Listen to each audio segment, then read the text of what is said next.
हे माता लक्ष्मी, जो भी आपकी इस वीडियो को लाइक करें उसकी झोली खुशियों से भर देना। उसके जीवन में कभी भी धन की कमी मत होने देना। दोस्तों, अगर आप माता लक्ष्मी जी के सच्चे भक्त हैं तुरंत ही वीडियो को लाइक करें। दोस्तों, हर हर महादेव, राधे राधे, जय श्री कृष्ण, जय माता लक्ष्मी। दोस्तों, यह वीडियो ध्यान से देखना, धनतेरस के दिन खरीद लेना। यह एक चीज 13 गुना बढ़ जाएगा, प्रभाव पूरे साल होगी, धन की वर्षा नहीं सताएगी गरीबी। अगर आप भी गरीबी से लंबे समय से गुजर रहे हैं, परेशान हो चुके हैं, आप चाहते हैं कि यह जिद्दी रूपी पापी रूपी गरीबी आपसे कोसों दूर भाग जाए, तो वीडियो को ध्यान से देखना। आज की वीडियो में मैं आप लोगों को धनतेरस के दिन कुछ ऐसी सामग्री जिसे घर में खरीद करके लाने से 13 गुना ज्यादा धन की हमारे घर में बरकत होती है, प्रभाव बढ़ जाते हैं, यह जानकारी बताऊंगा। 99% लोग, 99 नहीं तो कम से कम 90% लोग गलती करते हैं। धनतेरस के दिन कुछ ऐसी सामग्री घर में खरीद करके ले आते हैं जिससे कि धन की घर में आपके बढ़ोतरी होने की वजह धन घटना शुरू हो जाता है, अर्थात यह सामग्री धन का नाश करती है। तो इस वीडियो मैं आप लोगों को बताऊंगा कि क्यों मानते हैं धनतेरस, आखिर क्यों मनाते हैं धनतेरस मनाने के पीछे क्या कारण है, और धनतेरस के दिन हमें कौन सी सावधानी बरतनी चाहिए। क्योंकि धनतेरस के दिन माता लक्ष्मी प्रत्येक मनुष्य के द्वार पर धन देने स्वयं जाती हैं, जिससे मां लक्ष्मी आपके घर में बिना हिचकिच, बिना किसी भी रुकावट के आपके घर में आ जाए। यह भी प्राचीन जानकारी चैनल में जानकारी बताऊंगा। अगर आप भी माता लक्ष्मी को सच्चे दिल से मानते हैं, आप चाहते हैं कि माता लक्ष्मी आपके घर में आ जाए, आपकी गरीबी को मिटा दे, तो कमेंट बॉक्स में जय माता लक्ष्मी जरूर लिखना और अपने फायदे के लिए वीडियो को ध्यान से जरूर देखना। अधूरा ज्ञान हमेशा खतरनाक साबित होता है। दर्शकों, वीडियो को ध्यान से देखा करें। एक ही वीडियो आपकी गरीबी मिटाने में बिल्कुल ही परिपूर्ण है, अर्थात यह वीडियो आपके लिए पावरफुल साबित हो सकती है। ध्यान से सुनना। तो धनतेरस सन 24 में कब है, तो पंचांग के अनुसार इस साल धनतेरस 29 अक्टूबर को सुबह 10:07 से शुरू होगा और इसका समापन 30 अक्टूबर को दोपहर 1:07 पर होगा। आइए जानते हैं धनतेरस क्यों मनाते हैं। तो धनतेरस मनाने के पीछे बहुत सारी पौराणिक कथाएं हैं। इसमें से मैं 2 कथाएं आप लोगों को बताऊंगा। दोस्तों, कथा सुनने से पहले कमेंट में अपनी राशि भी डाल दीजिएगा। यदि हमारे पास आपकी राशि के अनुसार कोई उपाय होगा तो वह आकर हम आपके कमेंट के रिप्लाई में बता देंगे, इससे आपको बहुत लाभ मिलेगा। माना जाता है कि भगवान धनवंतरी इस दिन समुद्र मंथन के दौरान हाथ में अमृत का कलश लेकर के प्रकट हुए थे। धनवंतरी देवताओं के वैद्य है और जो धनवंतरी है भगवान विष्णु जी के ही अवतार हैं। यह हमारे गुरु के द्वारा हमें जानकारी प्राप्त हुई थी। लेकिन यह धनवंतरी है, यह भगवान विष्णु जी के ही अवतार हैं, लेकिन लोगों को इनके बारे में पता नहीं होता, क्योंकि भगवान विष्णु को पालनहार कहा जाता है। धनवंतरी जी क्या है? यह वैद्य है, ये लोगों का पालन करते हैं, लोगों को जो बीमारी से दूर करने का काम करते हैं। यह भगवान विष्णु के अवतार है। इसे गांठ बांध करके रख लेना, बाद में यह जानकारी बाद में काम आएगी। तो आइए जानते हैं आखिर धनतेरस क्यों मनाते हैं, इसके पीछे क्या पौराणिक कथा है। तो एक समय भगवान विष्णु मृत्यु लोक में विचरण करने के लिए जा रहे थे। लक्ष्मी जी ने भी साथ में चलने का आग्रह किया। भगवान विष्णु बोले कि यदि मैं जो बात कहूं वैसे ही मानोगी तब तुम मेरे साथ में चलो। लक्ष्मी जी ने स्वीकार किया और भगवान विष्णु लक्ष्मी सहित भूमंडल पर आए। कुछ देर बाद एक स्थान पर भगवान विष्णु लक्ष्मी से बोले, जब तक मैं ना जाऊं, अर्थात जब तक मैं वापस ना आ जाऊं, तुम यहां पर ठहरो। मैं दक्षिण दिशा की ओर जा रहा हूं, तुम इधर मत देखना। कथा ध्यान से सुनना। इस कथा को सुनने मात्र से व्यक्ति की गरीबी एवं कंगाली मिटती है। ध्यान से कथा सुनने से आपको वो धन की प्राप्ति होगी जिसकी आप कल्पना नहीं कर सकते। ऐसा पुराणों में लिखा है। तो विष्णु जी के जाने पर लक्ष्मी जी को कौतुक उत्पन्न हुआ कि आखिर दक्षिण दिशा में क्या है जो मुझे भगवान विष्णु जी अर्थात मेरे पति मना कर रहे हैं। भगवान स्वयं दक्षिण दिशा में क्यों गए हैं? कोई रहस्य जरूर होगा। इस प्रकार के जितने सारे मन में क्वेश्चंस यह माता लक्ष्मी के उठने लगे। लक्ष्मी जी से रहा नहीं गया। जैसे ही भगवान ने राह पकड़ी वैसे ही मां लक्ष्मी भी पीछे पीछे चल पड़ी। कुछ ही दूर पर सरसों का खेत दिखाई दिया। वहां खूब खिला हुआ लहरा रहा था। सरसों का खेत का जो फूल था वे उधर ही चली जहां सरसों के खेत थे, जहां पर भगवान विष्णु जा रहे थे। सरसों की सुगंध से वे मुग्ध हो गई और उसके फूल तोड़ करके अपना श्रृंगार किया और माता लक्ष्मी जो है आगे चली। दोस्तों, कथा ध्यान से सुनना। यह जानकारी आपको कोई नहीं बताएगा। मैं आप लोगों को इसलिए बता रहा हूं कि कथा ध्यान से सुनने से गरीबी मिटती है। शास्त्रों में लिखा है दोस्तों, आगे जब माता लक्ष्मी गई तो ईख का खेत मिला, गन्ने का खेत मिला। लक्ष्मी जी ने 4 गन्ने लिए और रस चूसने लगी। उसी क्षण विष्णु जी आए और यह देख लक्ष्मी जी पर नाराज होकर के लक्ष्मी माता को श्राप दिया। मैंने तुम्हें इधर आने को मना किया था पर तुम ना मानी और यह किसान की चोरी का अपराध कर बैठी, अर्थात जो गन्ने थे 4 गन्ने तोड़ करके चूसने लगी, चोरी कर लिए। अब तुम उस किसान की 12 वर्ष तक सेवा करो, इसे सजा के रूप में स्वीकार करो। दोस्तों, इस प्रकार से भगवान विष्णु जी माता लक्ष्मी को श्राप दिए। ऐसा कहकर के भगवान वहीं से अंतर्ध्यान हो गए, क्षीर सागर को चले गए। अब इधर की कथा को ध्यान से सुनना, इसी में छुपा है हमारे गुण भरा रहस्य। आखिर हम दीपावली क्यों मनाते हैं? धनतेरस क्यों मनाते हैं? तो लक्ष्मी किसान के घर रहने के लिए चली। वहां किसान अति दरिद्र था। जो किसान था बहुत दरिद्र था। लक्ष्मी ने किसान की पत्नी से कहा कि तुम स्नान कर पहले इसे मेरी बनाई लक्ष्मी देवी का पूजन करो। अर्थात लक्ष्मी जी का एक स्वरूप बनाकर के माता लक्ष्मी आई। फिर रसोई बनाना, तुम जो मांगोगे वह मिलेगा। इस प्रकार से माता लक्ष्मी ने किसान की पत्नी को कहा। किसान की पत्नी ने लक्ष्मी के आदेश अनुसार ही किया। पूजा का प्रभाव और लक्ष्मी की कृपा से किसान का घर दूसरे दिन अन्न, धन, रत्न एवं सोना आदि से भर गया और लक्ष्मी से जगमगा होने लगी अर्थात लक्ष्मी से जगमगाने लगी। लक्ष्मी ने किसान को धन धान्य से पूर्ण कर दिया। किसान के 12 वर्ष बड़े आसानी से कट गए। 12 वर्ष के बाद लक्ष्मी जी जाने के लिए तैयार हुई। विष्णु जी लक्ष्मी जी को लेने के लिए किसान के यहां आए। ध्यान से सुनना। तो किसान ने देखिए, जो किसान है उसने माता लक्ष्मी को भेजने से इनकार कर दिया। लक्ष्मी भी बिना किसान की मर्जी से वहां जाने को तैयार नहीं थी, भगवान के साथ जाने को तैयार नहीं थी। तो विष्णु जी ने एक चतुराई की। विष्णु जी जिस दिन लक्ष्मी को लेने आए थे उस दिन वारुणी पर्व था। ध्यान से सुनिए, वारुणी पर्व था। इसीलिए किसान को वारुणी पर्व का महत्व समझाते हुए भगवान ने कहा कि तुम परिवार सहित गंगा में जाकर स्नान करो और इन कोड़ी को भी जल में छोड़ देना। भगवान विष्णु ने कुछ कौड़ी किसान को दिए। जब तक तुम नहीं लौटेंगे तब तक मैं लक्ष्मी को नहीं ले जाऊंगा। लक्ष्मी जी ने किसान को 4 कौड़ी गंगा माता को देने के लिए भेंट की। ध्यान से सुनना। तो किसान ने वैसा ही किया। वह परिवार गंगा स्नान करने के लिए चले गए। जैसे ही उसने गंगा में कौड़ी डाली वैसे ही 4 हाथ गंगा से निकले और वह कौड़ी ले ली। तब किसान को आश्चर्य हुआ कि वह तो कोई देवी है। तब किसान ने गंगा से पूछा कि हे माता, ये 4 भुजाएं किसकी है? क्योंकि उन्हें भी शंका हो रही थी। तो गंगा जी बोली, हे किसान, ये चारों हाथ मेरे ही है। तूने जो कौड़ी भेंट दी है वह किसकी दी हुई है? किसान ने कहा, मेरे घर जो स्त्री आई है उन्होंने ही दी है। इस पर गंगा जी बोली कि तुम्हारे घर में जो स्त्री आई है वह साक्षात लक्ष्मी है और जो पुरुष है वह भगवान विष्णु है। तुम लक्ष्मी को जाने मत देना, नहीं तो पुनः निर्धन हो जाओगे।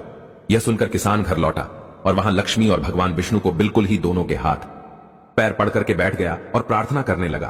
किसान ने लक्ष्मी जी का आंचल पकड़कर बोला कि मैं तुम्हें जाने नहीं दूंगा। ध्यान से सुनना। और हां, जो व्यक्ति अगर सच्चे मन से जय माता लक्ष्मी लिखेंगे, ऐसे व्यक्ति की यह कथा सुनते ही गरीबी मिटेगी, सभी प्रकार की मनोकामना पूर्ण होंगी। दोस्तों, तब भगवान जो विष्णु हैं, तब भगवान विष्णु ने किसान से कहा कि इन्हें कौन जाने देता है जो माता लक्ष्मी है, इसे कौन जाने देता है। पर यह जो उनका स्वभाव है, चंचलता है, कहीं ठहरती नहीं है। तो इनको जो बड़े बड़े ऋषि महात्मा लोग हैं, बड़े बड़े जो साधु लोग हैं, यह भी रोक नहीं पाते। इनको मेरा श्राप था, इसलिए 12 वर्ष तक तुम्हारी यह सेवा कर रही थी। तुम्हारे 12 वर्ष तक जो सेवा की उसका समय पूरा हो चुका है। किसान हठपूर्वक बोला कि नहीं, अब मैं लक्ष्मी जी को नहीं जाने दूंगा। तुम कोई दूसरी स्त्री यहां से ले जाओ। जी हां। वहां पर किसान जी बोले कि मैं अब माता लक्ष्मी को नहीं जाने दूंगा, तुम कोई दूसरी स्त्री बिल्कुल ही यहां से ले जाओ, मैं इन्हें जाने नहीं दूंगा। तब लक्ष्मी जी ने कहा कि हे किसान, तुम मुझे रोकना चाहते हो तो मैं जैसा कहूंगी वैसा आपको करना होगा। कल तेरस है, मैं तुम्हारे लिए धनतेरस मनाऊंगी। तुम कल घर को लिप पोत करके स्वच्छ करना। ध्यान से सुना, इसी से जुड़ा है धनतेरस का महत्व। तो रात्रि में माता लक्ष्मी ने स्वयं उस किसान को कहा कि तुम कल क्या करना, कल धनतेरस है, मैं तुम्हारे घर खुद धनतेरस मनाऊंगी। तुम कल घर को लिप पोत करके स्वच्छ रखना, रात्रि में घी का दीपक जला करके रखना और शयन काल में मेरा पूजन करना। और एक तांबे के जो कलश है उसमें रुपया भरकर नियमित आपको रखना है। बिल्कुल ही आपको उसमें रुपए भर करके बिल्कुल ही आपको रख देना है। मैं उस कलश में निवास करूंगी। इसीलिए आज भी प्रथा है, आप माता लक्ष्मी की पूजा करते हैं तो बिल्कुल ही 1 रुपए जो है माता लक्ष्मी के स्वरूप चांदी का बना हुआ सिक्का डाल दे, चाहे 1 रुपए का सिक्का, बिल्कुल ही उस कलश में डाला जाता है। दोस्तों, आज भी जब हम पूजा करते हैं माता लक्ष्मी की तो उसमें जरूर डालते हैं, किंतु तो पूजा के समय मैं तुम्हें दिखाई नहीं दूंगी। इस प्रकार से माता लक्ष्मी ने किसान से बोला, मैं इस दिन की पूजा करने से वर्ष भर तुम्हारे घर में। माता लक्ष्मी ने कहा कि मैं इस दिन अगर आप पूजा कर लोगे तो पूजा करने से वर्ष भर तुम्हारे घर से नहीं जाऊंगी। मुझे रखना है तो इसी तरह प्रतिवर्ष मेरी पूजा करना। यह कहकर वह दीपकों के प्रकाश के साथ 10 दिशाओं में माता लक्ष्मी फैल गई और भगवान देखते ही देखते वहां से अंतर्ध्यान हो गए। अगले दिन किसान ने लक्ष्मी जी की कथा अनुसार पूजन किया। उसका घर धन धान्य से परिपूर्ण हो गया। इसी भांति वह हर वर्ष तेरस के दिन लक्ष्मी जी की पूजन करने लगा। तो यह है धनतेरस त्योहार मनाने के पीछे का एक कारण। वीडियो लंबी हो गई है, लेकिन आज की वीडियो थोड़ी बड़ी हो सकती है, लेकिन संपूर्ण जानकारी बताऊंगा। तो धर्मशास्त्र कहता है इस कथा को सुनने से व्यक्ति निर्धन नहीं होते। अब आइए मैं आप लोगों को बताना चाहूंगा 2024 में धनतेरस का पूजन मुहूर्त, शुभ मुहूर्त क्या है। तो धनतेरस का पूजन शुभ मुहूर्त 29 अक्टूबर को शाम 6:31 से शुरू होकर के शाम 8:13 तक रहेगा। दोस्तों, प्रदोष काल में अगर आप लोग माता लक्ष्मी की पूजन करते हैं तो इसे अति उत्तम माना जाता है। एक काम जरूर करना, जो लोग चाहते हैं तत्काल उनको फल प्राप्त हो, तो ऐसे व्यक्ति धनतेरस के दिन शयन काल में माता लक्ष्मी को प्रसन्न करने के लिए जितना ज्यादा हो सके श्रेष्ठ उत्तम का पाठ है। यह गुप्त उपाय जरूर करना। दोस्तों चलिए, प्राचीन जानकारी दूसरी कथा बता रहा है। छोटी सी कथा है, यह आपको समझ में जाएंगी। तो पुराणों के अनुसार जब देवता और राक्षस समुद्र मंथन कर रहे थे, तब भगवान धन्वंतरी इसी दिन अपने भक्तों में अमृत का कलश लेकर के प्रकट हुए थे। इसलिए इस दिन उनका पूजन किया जाता है। धनतेरस के दिन धन के देवता कुबेर की विधि विधान से पूजन भी किया जाता है। मान्यता है कि जो व्यक्ति इस दिन धनवंतरी और कुबेर देवता की पूजन करता है, उसे धन, यश और प्रतिष्ठा की प्राप्ति होती है। ऐसे व्यक्ति निरोग रहते हैं। चलिए जानते हैं कि अब हमें धनतेरस के दिन क्या नहीं खरीदना चाहिए, क्योंकि 90% लोग गलत चीजों का चयन करते हैं, जिससे उनके घर में धन आने की बजाय धन का नाश होने लगता है। क्योंकि आपको भी यह बात जानना जरूरी है, प्राचीन जानकारी चैनल कभी आपके साथ बुरा नहीं होने देगा। हम सटीक और सच्ची जानकारी देते हैं, तो क्या ना खरीदें। तो धनतेरस के दिन बहुत से लोग स्टील के बर्तन घर में ले आते हैं। ध्यान से सुनना, इन्हें खरीदने से बचना चाहिए, जबकि इन्हें खरीदने से बचना चाहिए। स्टील जो है शुद्ध धातु नहीं है, इस पर राहु का प्रभाव ज्यादा होता है। आपको सिर्फ प्राकृतिक धातु ही खरीदना चाहिए। मानव निर्मित धातु में केवल पीतल ही खरीदा जा सकता है। अगर आप किसी कारणवश स्टील के बर्तन खरीद चुके हैं तो इसको खाली मत लाना। इसमें चावल भर करके लाना, या पीतल का सिक्का, तांबे का सिक्का या 1 रुपए का सिक्का डाल लाना, तो इसके जो दुष्ट प्रभाव होते हैं समाप्त हो जाते हैं। धनतेरस पर कुछ लोग जो है एल्यूमिनियम के बर्तन या फिर सामान भी खरीद लेते हैं। तो देखिए, इस धातु पर भी राहु का प्रभाव अधिक होता है। एल्यूमिनियम को दुर्भाग्य का सूचक माना जाता है। त्योहार पर एल्यूमिनियम की कोई भी नई चीज घर में लाने से बचना चाहिए, और ला रहे हैं तो इस पर गुलाब का इत्र छिड़क करके लाना, तो इसके जो है दुष्ट प्रभाव समाप्त हो जाएंगे। दोस्तों, ज्योतिष शास्त्र के अनुसार लोहे को शनि का कारक माना जाता है, तो इस लोहे से बनी चीजों को धनतेरस पर भूल करके नहीं खरीदना चाहिए। आप बोलेंगे गुरुजी, धनतेरस के दिन वाहन खरीद करके लाते हैं, आप कैसे बोल रहे हैं? तो देखिए, लोहे से कौन सी चीज बनी। आपको नहीं खरीदना है तो नुकीले जो धारदार हथियार है, इसे नहीं खरीदना चाहिए। वाहन लक्ष्मी का स्वरूप होता है, हथियार काल का स्वरूप होता है। इस बात का थोड़ा सा विशेष ध्यान रखिए कि वाहन खरीद सकते हैं। वाहन खरीदना इस दिन सबसे उत्तम माना जाता है। धनतेरस पर कुछ लोग प्लास्टिक की बनी हुई चीज घर में खरीद करके ले आते हैं। बताना चाहूंगा, प्लास्टिक बरकत नहीं देती। घर में बरकत चाहिए तो प्लास्टिक खरीद करके मत लाना। इसलिए धनतेरस पर प्लास्टिक से कुछ भी बना सामान घर में मत खरीद करके ले आना। मैं अंतिम चीज बता रहा हूं, इस चीज को भी मत लाना। फिर मैं आप लोगों को बताऊंगा क्या लाना चाहिए। धनतेरस के दिन यदि आप कोई बर्तन या कोई भी चीज खरीद करके ला रहे हैं, योजना बना रहे हैं, तो ध्यान रखना, घर में खाली कोई बर्तन को मत लाना। उसमें कुछ ना कुछ चीज भर करके जरूर लाना, जैसे चावल है, धनिया है। यह कहा जाता है अगर कोई भी व्यक्ति बर्तन खरीदे तो बर्तन में कम से कम ज्यादा नहीं तो 1 किलो धनिया घर में खरीद करके लाए। धनिया धन का प्रतीक माना जाता है। आइए इस वीडियो में जाते हैं, धनतेरस पर हमें क्या खरीदना चाहिए, क्योंकि यह जानकारी होने पर ही आपके घर में 13 गुना प्रभाव बढ़ेंगे।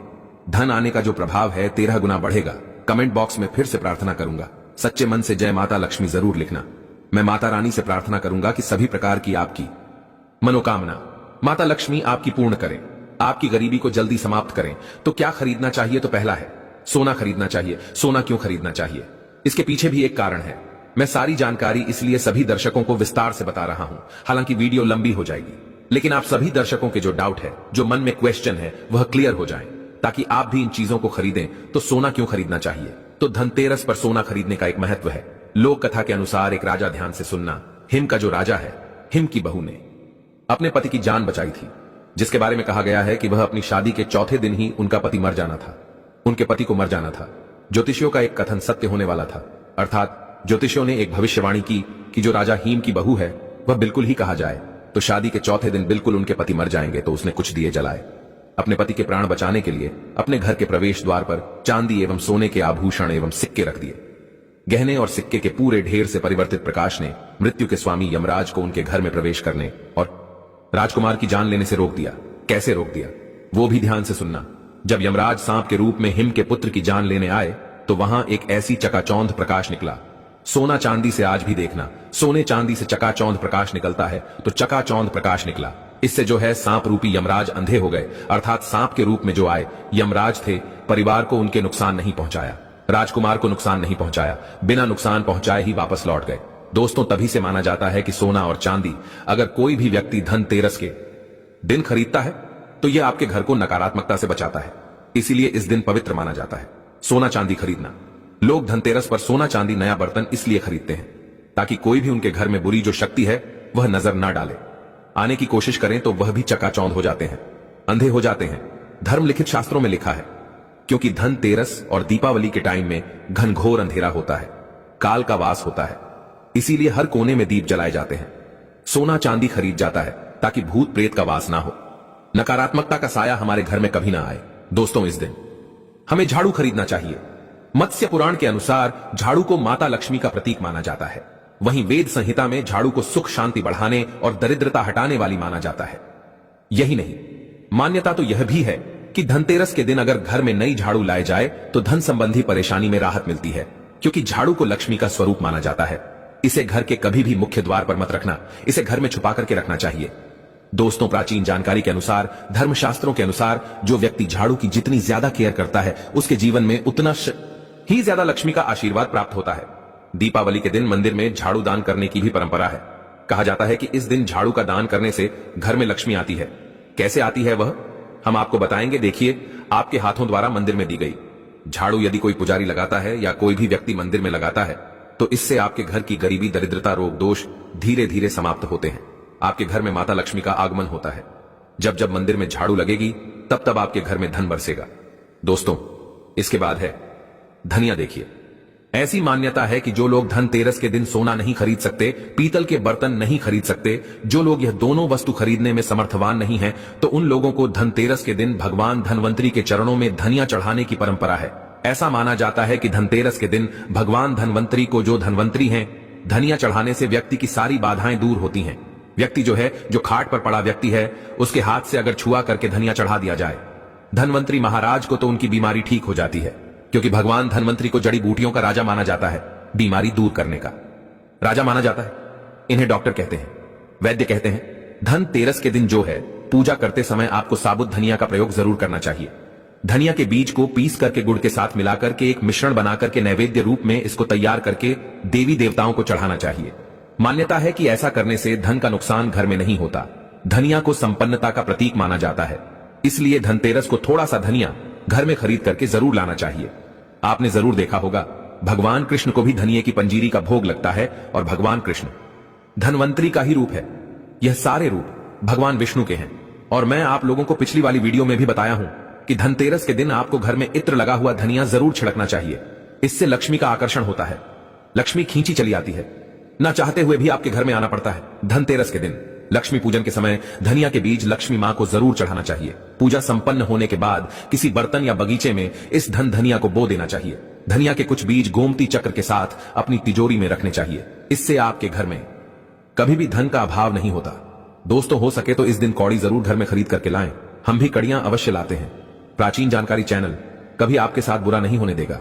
इस चैनल के साथ आप जुड़े रहे तो पीली कौड़ी इसे अति उत्तम माना जाता है। ज्यादा नहीं ला सकते हैं तो कम से कम 5 पीली कौड़ी खरीद करके लाइए और 5 पीली कौड़ी को लाल कलर के छोटे से कपड़े में बांध कर के धनिया थोड़ा सा हो सके तो आप सिंदूर ले लीजिए और इसे धन पेटी में रखिए। माता लक्ष्मी के श्री चरणों में समर्पित करके इनकी पूजा करने के बाद इसे धन पेटी में रखें।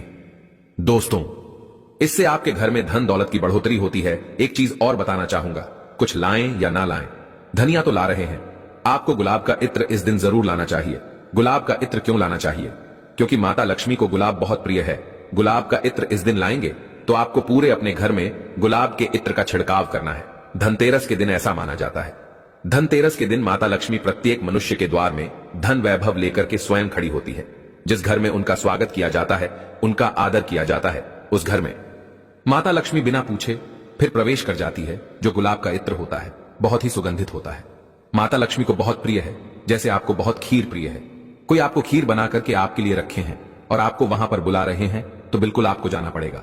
उसी प्रकार माता लक्ष्मी को आप इत्र रखते हैं, सुगंधित इत्र का छिड़काव घर में कर देते हैं तो ना चाहते हुए भी जाना पड़ता है। तो यह थी छोटी सी जानकारी दर्शकों, किस प्रकार से धनतेरस क्यों बनाया जाता है, किस प्रकार धनतेरस के दिन हमें क्या खरीद करके लाना चाहिए।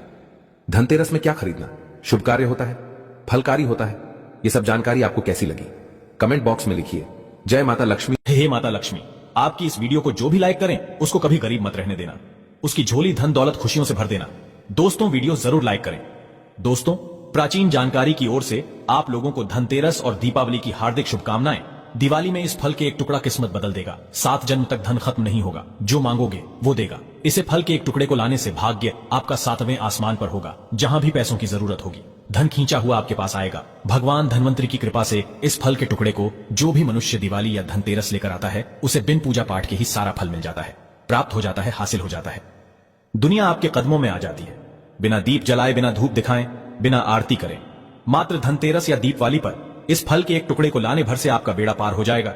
माता लक्ष्मी और धन्वंतरी को यह फल अति प्रिय है और जिसके घर में होगा इस फल का एक भी टुकड़ा उसे करोड़पति बनने से कोई नहीं रोक पाएगा। यह फल नहीं, स्वयं माता लक्ष्मी के चरण है। भगवान धन्वंतरी का विशेष शुभकारी मंगलकारी आशीर्वाद होता है। अब दोस्तों, मैं जानता हूं कि आपके मन में भी उत्सुकता बढ़ गई होगी कि वह कौन सा ऐसा फल है जो कि स्वयं माता लक्ष्मी और भगवान धन्वंतरी का विशेष आशीर्वाद है, जिसके मात्र एक टुकड़े को दिवाली या धनतेरस के दिन लाने भर से आपकी किस्मत चमक जाएगी। 7 पुश्तों तक इतना धन दौलत बरसेगा कि संभाल नहीं पाओगे।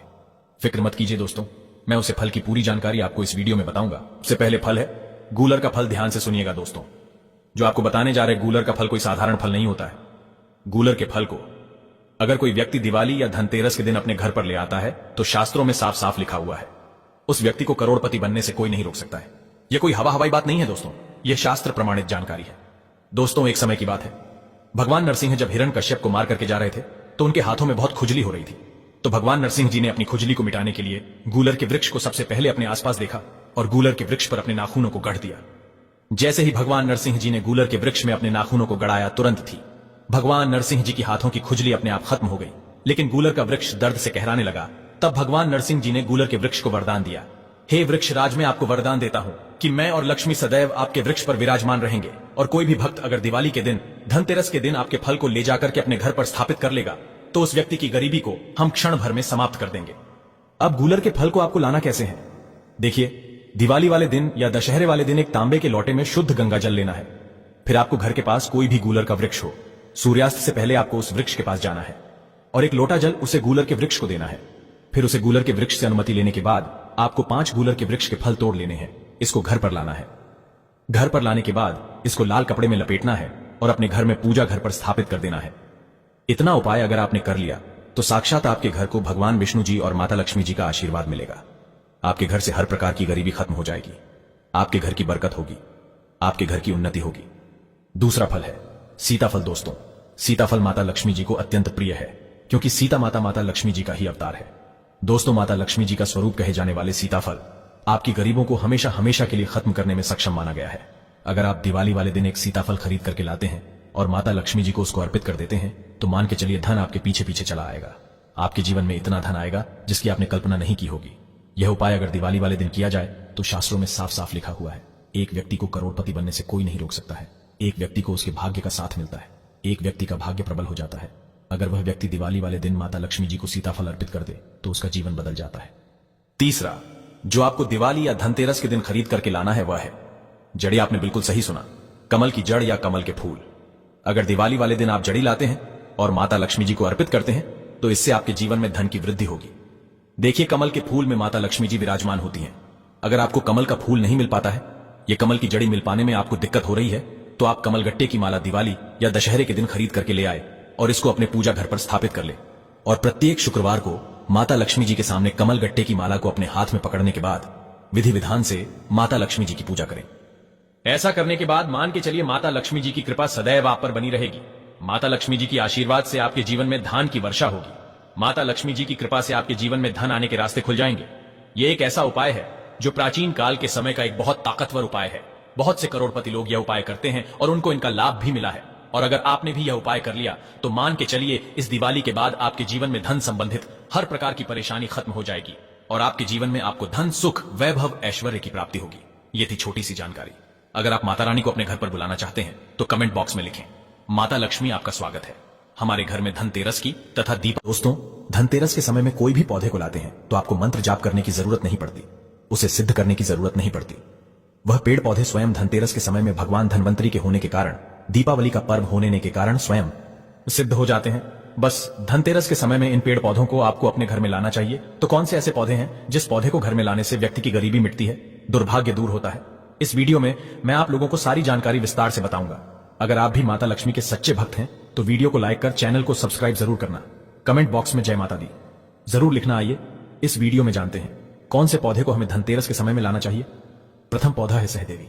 अभी मैं आप लोगों को सहदेवी की जानकारी बता रहा हूं, ध्यान से सुनना। देखिए सहदेवी जो है, अगर आपको किसी भी प्रकार की, जैसे कि दैहिक, दैविक और शारीरिक किसी भी प्रकार का कष्ट है, आप चाहते हैं इसे तत्काल दूर करना, तो रामबाण से भी अमोघ ये तीव्र रूप से काम करता है। सहदेवी का पौधा दैहिक, दैविक और भौतिक ये सभी प्रकार के कष्टों को तत्काल दूर करती है। तंत्र शक्ति एवं ध्यान से सुनना, तंत्र शक्ति एवं भौतिक सुखों को प्रदान करने के कारण इस पौधे का नाम देवी पद से प्राप्त मिला है।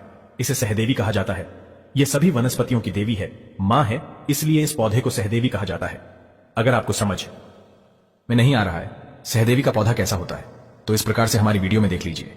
इसी को कहते हैं सहदेवी का पौधा। अगर आप गांव में रहते हैं तो बहुत ही आसानी से ये पौधे देखने को मिल जाते हैं। शहर में रहते हैं तो कई जगह जो बंजर जमीन रहती है, जहां पर खेती वगैरह नहीं होती, वहां पर यह पौधे बिना उगाए ही उग जाते हैं। धनतेरस में आप कहीं भी ग्रामीण इलाकों में रहते हैं, खेती खलियानी में चले जाइए, या फिर जो नहर वगैरह होती है, या फिर जो नदी के किनारे, वहां पर यह पौधे बहुत ही आसानी से मिल जाते हैं। शहर में रहते हैं तो फिर भी ये ढूंढने से मिल जाते हैं। नदियों के तट पर भी बिना उगाए ही उगे होते हैं। तो आइए मैं आप लोगों को इसके लाने के फायदे बताना चाहूंगा, और इसे कितने टाइम लाना चाहिए यह भी मैं आप लोगों को बताऊंगा। तो देखिए, हमारे धर्मशास्त्र कहते हैं तुलसी के साथ गमले में इस पौधे को लगाने से बगल में तुलसी का पौधा लगाइए, और तुलसी के बगल में गमले के साथ में इस पौधे को लगाइए। और अगर तुलसी के साथ इस पौधे को अपने घर में लगा करके पूजा अर्चना करते हैं तो सभी प्रकार की अलौकिक सुखों की प्राप्ति होती है। इससे भगवान धनवंतरी प्रसन्न होते हैं। तुलसी के पौधे के साथ इसे लगा देते हैं तो फिर इसके जो प्रभाव है कई गुना बढ़ जाते हैं, क्योंकि इस पौधे को साक्षात मां दुर्गा का स्वरूप माना जाता है, इसलिए इसे देवी पद प्राप्त है। यह सभी प्रकार की बीमारियों को दूर करने में समर्थवान है। यह सभी प्रकार की सिद्धियों को देने वाली कही गई है। कभी इसके बारे में मैं आप लोगों को जो पुराणों में जानकारी लिखी है, जैसे कि हमारी वनस्पति शास्त्र है, इसमें जानकारी लिखी है, हमारे तंत्र जो बुक है उसमें जानकारी लिखी है, उसके बारे में मैं आप लोगों को अच्छे से वीडियो बना करके बता दूंगा। तो चलिए मैं आप लोगों को इसके अनगिनत एवं चमत्कारिक प्रयोग बताने का प्रयास करूंगा। तो तकिए के नीचे इसकी जड़ को रखने से बहुत से आप में से लोग बोलते हैं न कि गुरुजी हमें नींद नहीं आती, तो तकिए के नीचे इसकी जड़ को रखने से गहरी नींद आती है, या फिर बेड के नीचे इसके पौधे को रखने से आपको बिल्कुल ही गहरी नींद आना शुरू हो जाएगी। अनिद्रा की बीमारी को दूर करने का यह रामबाण पौधा है। इसे हाथ में रख करके कोई भी मंत्र जपते हैं तो जल्दी सिद्धि की प्राप्ति होती है। यहां तक कि भूत, भविष्य, वर्तमान तक की सिद्धि आप इससे प्राप्त कर सकते हैं, वो भी मंत्रों के माध्यम से। दोस्तों, इसकी जड़ का तिलक लगाने से यह हमारे शरीर में सम्मोहन शक्ति को बढ़ाता है। अगर आप किसी का वशीकरण करना चाहते हैं, अगर आप कोई बड़े पद पर है, आप चाहते हैं कि सब लोग आपको देख करके मोहित हो जाए, या फिर आप प्रवचन करते हैं, आप चाहते हैं कि आपकी बात हर कोई सुने, तो इसका तिलक लगाकर कि आप जो है सभा में जाइए, सभी लोग आपकी तरफ मोहित हो जाएंगे, आप ही को देखेंगे, आपकी बात को मानेंगे, यानी आपके बंधन में बंध जाएंगे। हमारे धर्मशास्त्र कहते हैं। कौन से धर्मशास्त्र कहते हैं? जैसे कि वनस्पति शास्त्र है, इसमें लिखा है कमर में बांध करके, अगर इसे कमर में बांध लिया जाए, लाल कलर के कपड़े में लपेट करके और संपन्न बनाया जाए तो यह विजय का स्तंभन करता है। तिजोरी में इसको रखने से धन की बढ़ोतरी होती है। कैसा भी कंगाल घर हो, अगर तिजोरी में इसकी जड़ को रखा जाए तो धन दौलत से परिपूर्ण बन जाते हैं। और आप सभी दर्शकों को बताना चाहूंगा, इस पौधे को घर में लगाने से तंत्र मंत्र शक्ति नहीं लगती। दोस्तों, अब बात करते हैं दूसरे पौधे के बारे में। ध्यान से सुनना। जो दूसरा पौधा है, इसे विष्णुकांता के नाम से जाना जाता है। कई लोग इसे अपराजिता बोलते हैं। ब्रह्मदेव ने सृष्टि के निर्माण के समय सर्वप्रथम इस पौधे को उत्पन्न किया था, इस पौधे की रचना की थी, एवं भगवान श्री हरि विष्णु जी ने इस पर वास किया था। इसलिए इस पौधे को एक प्रकार की कांति की प्राप्ति हुई है, एक प्रकार की ऊर्जा की प्राप्ति हुई है। इसलिए ज्ञानी लोग इस पौधे को विष्णुकांता के नाम से जानने लगे हैं। यह पौधा लक्ष्मी को प्रिय होने के कारण, अगर आप यह पौधा धनतेरस के समय में घर में लगा करके रखते हैं तो सुख संपत्ति एवं नाना प्रकार के भोग की प्राप्ति होती है। पेड़ पौधों को आप साधारण मत समझना। यह जो पौधा है विष्णुकांता, जिसे हम अपराजिता बोलते हैं, यह साक्षात मां लक्ष्मी का स्वरूप है। इसमें स्वयं लक्ष्मी जी बसती है। धनतेरस में इस पौधे को घर में लगाने से जैसे जैसे इस पौधे में वृद्धि होती है, जैसे जैसे इस पौधे का आकार बढ़ता है, जैसे जैसे इस पौधे में फूल फलाते हैं, वैसे वैसे व्यक्ति के घर में धन धान्य की प्राप्ति होती है। व्यक्ति के घर में धन दौलत की बढ़ोतरी होती है। दोस्तों, इस पौधे के पुष्प धनतेरस के दिन ध्यान से सुनिए। इस पौधे के पुष्प धनतेरस के दिन भगवान धनवंतरी को चढ़ाने से सभी प्रकार की सिद्धि एवं भोगों की प्राप्ति होती है। अगर आप चाहते हैं आपको सभी प्रकार के भोगों की प्राप्ति हो जाए, सभी प्रकार की सिद्धियों की प्राप्ति हो जाए, तो धनतेरस के दिन इस पौधे के सफेद कलर के पुष्प भगवान धनवंतरी को चढ़ा देना। हम 101% गारंटी आपको देते हैं। इसके पुष्प चढ़ाने के बाद भगवान धनवंतरी आपसे प्रसन्न हो जाएंगे और आपको सभी प्रकार के अलौकिक सुख प्रदान करेंगे। सभी प्रकार के आपके मनोरथ को पूर्ण करेंगे। सभी प्रकार की आपकी जो कामना है उस कामना को सिद्ध करेंगे। यह पौधा धनतेरस में सूर्य उदय से पहले लाना होता है। इस पौधे को धनतेरस के समय में सूर्य उदय से पहले लाने का विधान है। तो दोनों पौधे लाने से पहले हमने आज की इस वीडियो में 2 पौधे बताए हैं, चमत्कारी पौधे। यह दोनों पौधे धनतेरस के समय में आप किसी भी दिन ला सकते हैं। तो ये दोनों पौधे लाने से पहले उन्हें अक्षत धूप दिखाकर कि आपको